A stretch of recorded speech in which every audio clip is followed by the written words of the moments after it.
প্রথমে স্টার্ট মেনুতে ক্লিক করতে হবে, তারপরে ফটোশপ 7.0টাকে চুজ করে ক্লিক করে নিতে হবে। প্রত্যেকবারই কিন্তু লেফট ক্লিক, রাইট ক্লিক নয়। এবার ডেস্কের ওপর ডবল লেফট ক্লিক করলেই যেখানে ফটো পিকচার আঁকা থাকবে তার লোকেশানটা ওপেন হয়ে যাবে। তারপর সেখান থেকে আপনাকে সেই ফটো বা পিকচারটাকে চুজ করে নিয়ে আসতে হবে। তো আমি একটা চুজ করে নিলাম, ওপেনে ক্লিক করলে ডেস্কের ওপরে চলে আসবে, ফটোশপের ওপরে। এবার কালারটাকে সবসময় ব্যাকগ্রাউন্ড কালারটাকে হোয়াইট আর ব্ল্যাকের মধ্যে সিলেক্ট করে নিতে হবে। আমি করে নিলাম। নেওয়ার পরে স্ন্যাপ টুলকে সিলেক্ট করতে হবে।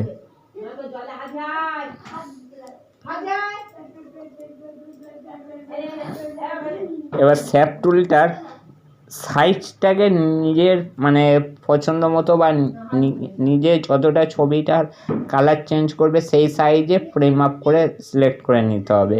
তো আমিও একটা মাপ নিয়ে নিলাম।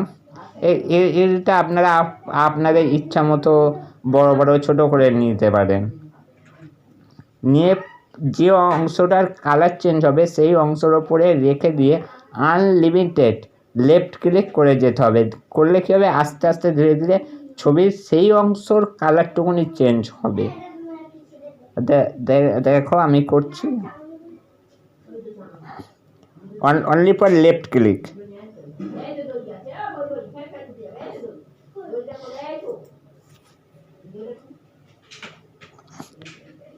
এবারে যেহেতু লেয়ারটা লক থাকবে ফার্স্ট অবস্থায়, লেয়ারটাকে আনলক করতে হবে, করে নিয়ে লেয়ারটাকে কপি করতে হবে। তার আগে একটা নিউ পেজ নিয়ে নেব, যেটার ওপরে গিফট ফাইলটা তৈরি করা যাবে। যে পেজের ওপরে গিফট ফাইলটা তৈরি করব, একটা পছন্দ মতো সাইজের পেজ নিয়ে নেব। জাস্ট এটা আমি আপনাদের দেখানোর জন্য টেম্পোরারিভাবে করছি, ফার্স্ট স্টেপ এটা। এরপরে এখান থেকে আরও অনেক ধরনের অ্যানিমেশন গিফট ফাইলও তৈরি করা যায়, সেসবগুলো নেক্সট ভিডিওতে দেখাবো। তো ফাইল পেজ সিলেক্ট করে নিয়ে ওকে করলেই পেজটা চলে আসবে। এইবার ছবিটাকে মুভ করতে হবে। মুভ টুলে ক্লিক করে ছবিটার উপরে লেফট ক্লিক করে চেপে ধরে যে পেজটা নেব সেই পেজের উপরে ছেড়ে দেবো, দিলে চলে যাবে। এইবারে চার সাইডের বক্স সিলেক্ট বক্সটার চার সাইডের রটাকে ধরে ইচ্ছা মতো লেফট ক্লিক করে চেপে ধরে রেখে ইচ্ছা মতো বড় বড় ছোটো সাইজটা করে অ্যাডজাস্ট করে নিতে হবে। দেখো আমি অ্যাডজাস্ট করে নিচ্ছি।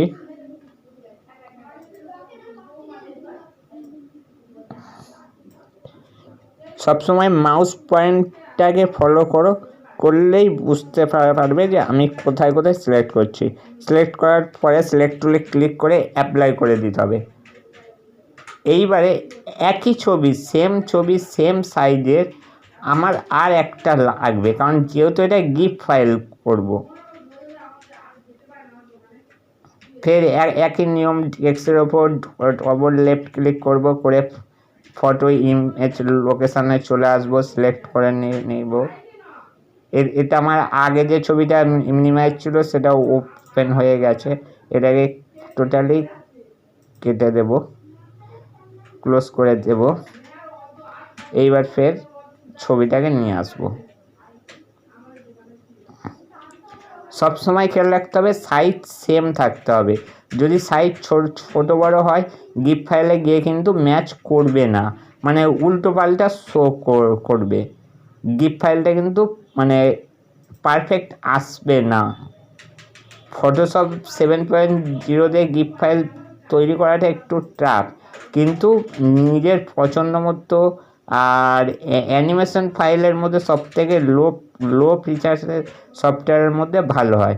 তো যদি ভিডিওটা ভালো লেগে থাকে লাইক করো, শেয়ার করো, চ্যানেলটিকে সাবস্ক্রাইব করো, তাহলে আমি পরের ভিডিওগুলো দেওয়ার জন্য আরও উৎসাহিত পাবো। তোমাদের একটা লাইক, শেয়ার, সাবস্ক্রাইব।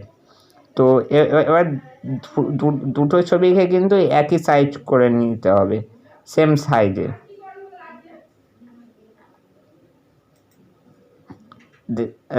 দেখো আমি আগেরটার মতো ছবিটাকে সেম করে নিচ্ছি।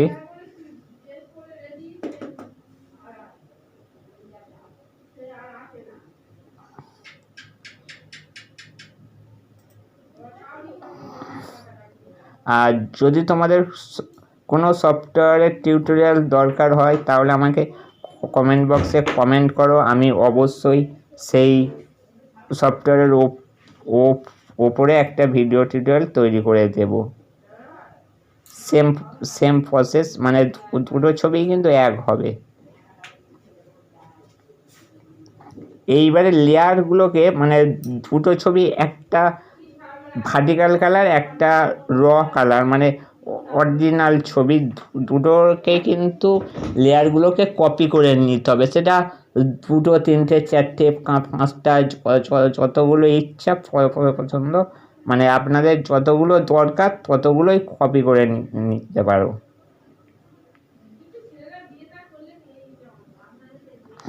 লেয়ারের উপরে গিয়ে রাইট ক্লিক করবে একবার, করার পরে ডুপ্লিকেট লেয়ারে ক্লিক করবে, করে ওকে করলেই লেয়ারগুলো অটোমেটিক কপি হয়ে যাবে। দেখো আমি কপি করে নিলাম। আগে ফটোশপ 7.0-তে ছবিটার কাজ করে নিতে হবে, তারপরে গিফট ফাইলের জন্য এটাকে চেঞ্জ করতে হবে। কিসে যেতে হবে? ফটোশপ 7.0-র সাথে অ্যাডোব ফটোশপ আছে, ওই অ্যাডোব ফটোশপ থেকেই গিফট ফাইলটা ক্রিয়েট হবে, ফটোশপ থেকে নয়। ফটোশপে জাস্ট ছবিটার কাজ করে নিতে হবে আগে। এবার আমি অ্যাডোব ফটোশপে যাব, তবে সেটা এখান থেকেই কনভার্ট হয়ে যাব। দেখো এইটা হচ্ছে অ্যাডোব ফটোশপের লোগো, অ্যাডোব রেডার ইমেজ। এইবারে এখানে দেখুন নিচের দিকে যে লেয়ার বক্সটা আছে, প্রত্যেকটা ছবিকে কিন্তু আনলেয়ার করতে হবে, মানে এই ছবিগুলোকে হাইড করে দিতে হবে। দেখো সাইডে ক্লিক করে করে আমি প্রত্যেকটাকে হাইড করে দিচ্ছি, ব্যাস। এইবার ফার্স্ট একটা ছবি চুজ করব, করে সেটাকে আনহাইড করব, করার পরে এখান থেকে ক্রিয়েট নিউ বক্স করব, মানে অ্যানিমেশন বক্সে। ওইটা গেল লেয়ারে, এটা আসবে অ্যানিমেশন বক্স। ফের লেয়ার থেকে যে কোনো একটা ছবিকে ফের আনহাইড করে করব, মানে একটা ভার্টিক্যাল কালার হবে, একটা অরিজিনাল কালার হবে। দেখো সবসময় মাউস পয়েন্টটাকে লক্ষ্য দাও, আর সব সময়ের জন্য লেফট ক্লিক, কোনোবার কিন্তু এখানে রাইট ক্লিক নেই।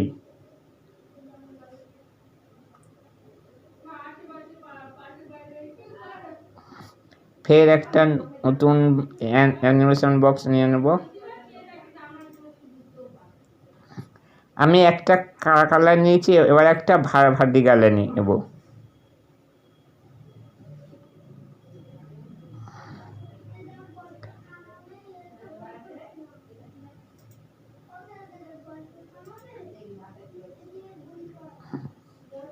দেখো